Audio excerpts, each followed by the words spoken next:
Hello YouTube, Damo_23 here and welcome back to another video here on the YouTube channel. In today's video, we have got the Damo Does England Challenge or the EPL Challenge. It's episode number 9. We have two massive games in the context to set up our early title fight with Liverpool. With that being said, without further ado, give the episode a like, do subscribe to the YouTube channel. And let's get straight into what's been a chaotic first 9 games here in the Prem. As you can see, Spurs are currently down in 6th, and, we're within 6 points of us, so there they are. And Man City haven't had the best of start. They have a 4-goal difference. They got pumped by Brighton and are on 19 points, and below us, we're only second to Liverpool. As you can see here, City drew to Leeds. They lost to Liverpool and then got 5-1 beaten by Brighton, which I found very, very funny. City had 68% possession and 2 XG and scored 1 goal. So, that does happen. And when that happens, you've got to capitalise them in the league. We, however, have not had the greatest time since we last met. I said that I wanted to win every game moving forward until we had this episode. Maybe only lose the games to maybe Villa and Chelsea will draw those games. Not the case. We started the season off pretty poorly. After playing well against Bournemouth and finally scoring against Crystal Palace, another annoying game versus them where no matter what we do against Palace, we just can't score. We drew 0-0 after having 31 shots and a 3.1 XG, and they had 0-0 at Arsenal at the Emirates last season in one game, which I highlighted. And then we won in the 78th minute with a 1-0 win in a game that we dominated. As you can see here, we had all the possession, well, not all the possession, but most of the possession, 2.34 XG. And yet again, we just can't finish a chance past Henderson. They scored 2 very nice goals, to be fair to them, and we lost, and that was that. We then played against Aston Villa, and yet again, we had 50% possession, and we had 1.72 XG and 18 shots. They had 5 shots with only 2 on target. They scored both from outside the box, and I was pretty damn livid. To lose 2 games that we've been the better side in, definitely, in both, and then all of a sudden only be on 3 points moving into the end of August, I was not particularly happy. With that being said, we also had Martin Odegaard get upset at us, saying we do not have enough goalkeeper depth. Yet again, it is a common complaint that I see that has happened on Football Manager, and I don't know if the promise is still here. It's not, it's gone away. We did have a promise there to bring in a backup goalkeeper. We have Zach Steffen. Zach Steffen's a very good keeper, right? For a backup. He was at Man City for years. I don't understand why outfield players on Football Manager every single season, if you sell your backup keeper, even though if you replace him, they say we don't have enough depth. I then was like, all right, then I'll spend money on Rui Patricio. He wants 99k a week. I'll do it because he's a backup. 2.5 star, which is a good Premier League keeper. He would start for most Premier League sides. He's decent to good. He still looks all right. Martin Odegaard was upset with that, and, he wanted me to replace Ramsdale as number 1, which if you look at Mr. Ramsdale, and I know we've been conceding goals, Ramsdale is a world-class goalkeeper. As the game says, he's got a lot of great stats, and the main reason it's so rare is I think this guy's better. But, that was that. So I got annoyed, and I looked back at this and was like, look at the results that are going on here.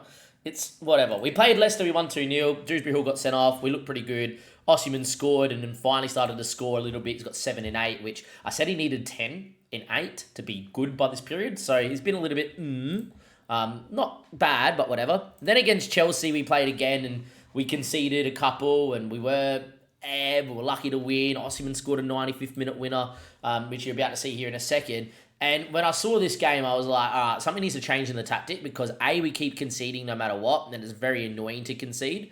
And B, we need to make sure that, by the way, it was a mistake. It's not like we blitzed him in the 95th minute. And something needs to change in the tactics. So I made some slight changes and tweaks. Nothing changing on here, so to say, apart from we've moved from expressive to more discipline. I said it's something I'm fingering or doing. We do it in the 4-2-3-1 and it seems to work, so I did it here. We also made a slight little change into how we press. Still trapping inside, hook step up more off, and get stuck in comes off once we're ahead. The last thing I did and the big thing we did is sweeper keepers on defend, support, and attack. For whatever reason this season, like for me, I've always used inverted wingers and inside forwards. This year, wingers seems to work the best. They never do well. If you look at my Wrexham save, I complain constantly. We have a world-class keeper called Dominguez, who is a sweeper keeper with 14 passing and 18 vision. He's incredible. Concedes every chance on target. Goalkeepers, just normal goalkeepers, maybe aren't as good with their feet, but you don't really see it. They save everything. And it was proven in a game against Barcelona. Correct. In the league phase against Barcelona, are fully rotated because I don't care about the league, whatever. Rui Patricio played his first game in goal and saved everything. We won 3-0 against Barcelona with a rotated team. Like, have a look how rotated it is. It is very rotated, and it is what it is. We also went, since making those changes, on a bit more of a run, where we went to goalkeeper, and went with these more disciplined changes. We beat Southampton 4-1, Crawley 4-0, West Ham 2-0, Barca 3-0, Forest 6-0, Newcastle 2-1, and the rotated side just drew 3-3 to Benfica. So the rotated side can beat Barcelona at the Nou Camp, but can't beat Benfica. Sounds standard. Last thing I want to say is this is definitely the most complete game that we had. 27 shots, 16 on target, and actually put chances on target. As you can see there, everyone played pretty well apart from Declan Rice. I could show you all the goals, but this episode might be a bit too long. A lot of them, though, were pretty fantastic. If you look at the data hub, they will tell you that we should be first. And for a long while, Data Hub was pretty poor. We're 3 goals over our XGA, which kind of highlight the first couple games we lost this season were very unlucky. We're 3 goals over our XG, and after the first few games, or even after the first month and a half of the season, we were under by 4 or 5, so that Forest game has really helped us, and a couple other games have helped us as well. And we're not on our exact points, but we're close enough to it. Where you look at Liverpool, they're +6 on their points. City are actually down on all their stats at the moment. So, if you want to be good, you need to make sure that you need to do all of this and then hopefully be all right. So, obviously, the team's in better shape. Last thing that we have done is we brought Ben White in at right back now. Ben White, whereas the inverted looks more leading, more Premier League quality. And he's been pretty good in lumping balls into Osimhen. He's done that once this season, and he's also got an assist, I believe, in the Champions League. Obviously, with him out, Timber did start, doesn't really kicked on with it, so I'm going to bring Tomiyasu in today. And obviously, Gabriel Jesus is going to go up front for Osimhen. And shout out to Ethan, he scored a goal in the Prem, finally. And he will make the bench as well. Everyone else doing okay. Zanolo's probably started very slowly, but I will say we use him off the bench all the time, and he plays in the rotation team. I'm sure if we started him every week, he would probably be pretty good. Outside of that, everyone else is doing pretty well. Zinchenko from the middle of the park looks incredible. Smith Rowe's been pretty good. Diamonde, every time he starts, looks world-class, but Gabriel's having a good season, so we'll leave it like that for now. And yeah, we'll be okay, which is not bad. Why did I drop Ben White for? Don't know why I dropped Ben White for. I don't remember why I dropped Ben White. A dropping thing. Okay, whatever. Doesn't matter. Let's go. I don't know why we moved Ben White out. Let's get into this game. Let's see what we can do. And we've got Spurs here in a big, big, big one. So hopefully be a good performance. And Spurs are having a decent year. We have a poor record against them. We need to stay ahead of City. City's the second game of this episode. We need to win this game. We've got a game against Fulham, a rotation game in the Champions League. We also have City in the Carabao Cup 4th round, where I'll be fully rotating and expecting to lose. I do not care about that competition at all. We already won the Carabao Cup once in this save, so fair dues. We've already ticked that off. So for me, it's all about the league. Arsenal, Spurs, big game. Ange had a fantastic year. He made it into Europe. He made it into the Champions League in his first season, which is something that I think he will do in real life and finish 5th in the league. And that will be a Champions League spot with a new format. And hopefully we go okay moving forward. All right, we need to win this game. We need to be good. We need to be solid. And hopefully we have a good day out. Free kick coming, and I believe it should be Saka that's taking this. Normally does. And then we eventually take it. And it will be Gabriel Jesus instead, actually. Looks back stick. Cleared away. Martinelli. Ball in, back stick, something real. Saliba got a run. As long as he's onside, what a ball for Martinelli, and what a header from Saliba. And we lead 1-0. And look, if we continue our form of keeping clean sheets here, this is a massive 3 points. And that is a ball and a half. It's been given onside. And we lead 1-0 through what is a well-whipped ball from Mr. Martinelli on that right side. So he's naturally right-footed. David Beckham-esque in terms of one punch and whip. Saliba gets a run on Mickey van der Ven, and, well, that is 1-0, and we'll take that every time. Another free kick for Odegaard to whip one in and cleared away only as far as Havertz has had a pretty good year. Martinelli hits 2-0. And, yeah, Gabriel Martinelli this season, probably been our best player and proving it here with a goal and an assist. We failed to really score against Spurs last season, but 15 minutes in, this 4-3-3, it's put us 2-0 up. And I kind of was trying to say it on stream earlier that, the 4-3, it's lost a couple of games. We need to make sure that, we don't lose our heads here because we've been very unlucky. If our stats go to the mean of where they should be, we'll win the league this season. And that is the plan. Ben White now throws into Odegaard. Beats one. Saka now on his left peg. That's a finish. We're 3-0 up in 21 minutes against Tottenham Hotspur. You got to love this. And that's the thing. We're starting to score free flowing. The boys are starting to learn the system. That change in the goalkeeper, that change of getting rid of step up just seems to balance the team and the disciplineness of, not getting them the free fall, but actually staying in their designated positions. Helps us in build up and is really helping us in the press. And so far, we're 3-0 up here. Martinelli now with the ball. Inside towards Gabriel Jesus. Falls to Gabriel, Odegaard, Ben White. Good ball into Declan Rice, who just distributes everything. He might not get the most magical match ratings, but he does everything. Great ball into Martinelli. Does he finish this one? He doesn't. Poor touch. Saka hits first time. And, well, Spurs got pressed out of it. We're 4-0 up against Ange Postecoglou's men. And considering that this should be game over, what I might do is actually cut away from this one here because I want to give you guys, obviously, the Manchester City game, which is huge. We'll see this highlight quickly because it's a highlight from kickoff, so it's probably Spurs scoring. And if it's not, and it's us scoring, we're definitely going to cut away and come back at the end of the game and tell you how we went, obviously. Kulusevski now. Should be all right. Into Schurz. Rodrigo Benacore. Pedro Porro. Should have been won by Odegaard. Good shape from us here, but a good touch inside the Son has opened us up. Maddison now has runners. And James Maddison has people in the box. Cuts towards Son. Arguably a penalty. That's arguably a penalty. Somehow both not given. Son's there. It's been blocked and cleared away. Very lucky to still be 4-0 up, you would imagine, after that one. And that's probably going to be all she wrote for this highlight here. Another one straight away. Interesting. Declan Rice, what a tackle. Ben White, Saka, Jesus. So we're just dominant. Gabriel Jesus should score. Vicario makes a great save. Good to have Jesus back from injury as well. Makes things a lot easier and better. What I might do here is I am going to stop the recording for this first game. We're 4-0 up. The game's over. It's already been 11 minutes. The best videos that get watched on the channel are about 15 minutes or so long. 70% of you don't subscribe, so please subscribe to the YouTube channel. And I'll cut back with any of the other goals quickly. Just a quick heads up here, boys. It's 7-0 before halftime. This is why I cut away. It's 7-0. I'm going to give you all the goals in one big hit, but it's 7-0 against Spurs at home. They might build me a statue outside of the Emirates. It finished 7-0, boys. 7-0 versus Spurs. Unreal. A clean sheet, more importantly, because I'm over the moon with that. I took off Saliba, Rice, Tierney, Saka, and Martinelli in like the 50th minute, 60th minute. And then just went full rest mode and still beat them 7-0, which is great. Obviously, a couple goals that you guys did not see. I think you did not see goal number 5, which is from Tierney. As the ball come in here, gets cleared away. Second phase, Saliba, Martinelli, and Tierney look at it. Tierney takes the touch and slams it past Vicario. So that makes it 5. 6 goal here. You guys saw the end of it because I was like, this is 5-0. This is ridiculous. Or 6-0. Ball in, gets cleared away, falls to Havertz. A bit unlucky that it hit the Benton core from Spurs, but that's kind of how the cookie crumbles. And then the 7th one is the one that you guys saw the end of, but good play down this left-hand side. Havertz beats a man. It's the main reason we have him in the centre mid on attack is that move there. We beat Spurs 7-0. If you have a look what that does to us in the league table, absolutely fantastic.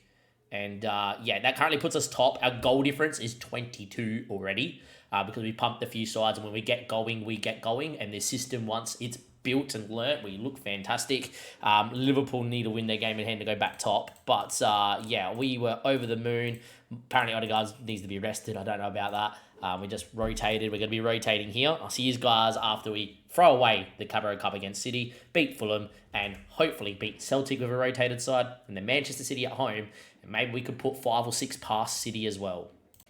Here we go, Manchester City, massive game in the context of this season. We also have a game in hand on Liverpool today, so a win will see us be top of the tree after 12 games played. Let's go and have a look at Manchester City because they're still on only 20 points, so I'm guessing they've had a bit of a torrid time.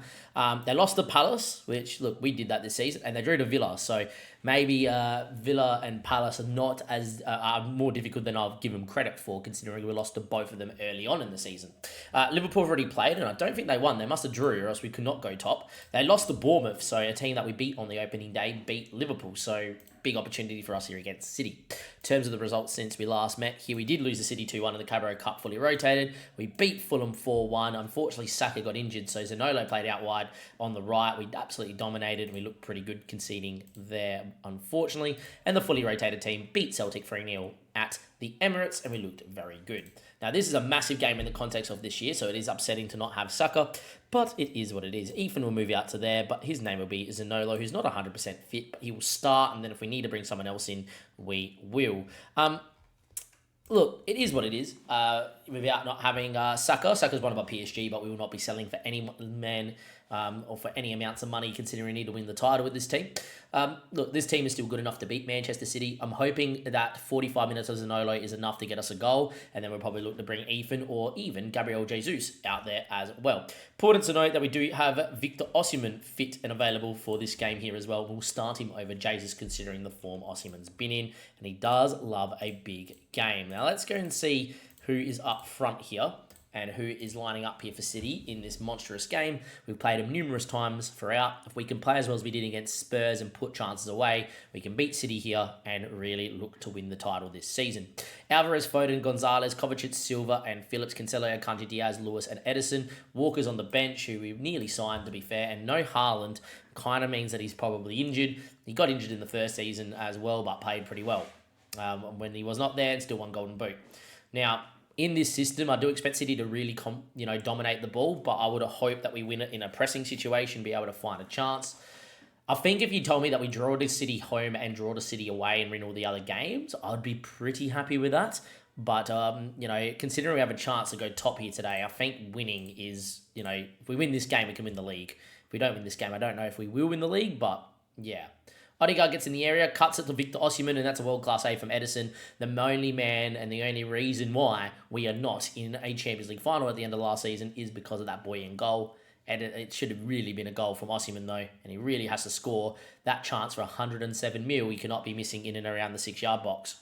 With that being said, we started off pretty well, haven't really been carved apart. So Nola looks dead, but we're going to leave him out there for now because I've got no real other choice.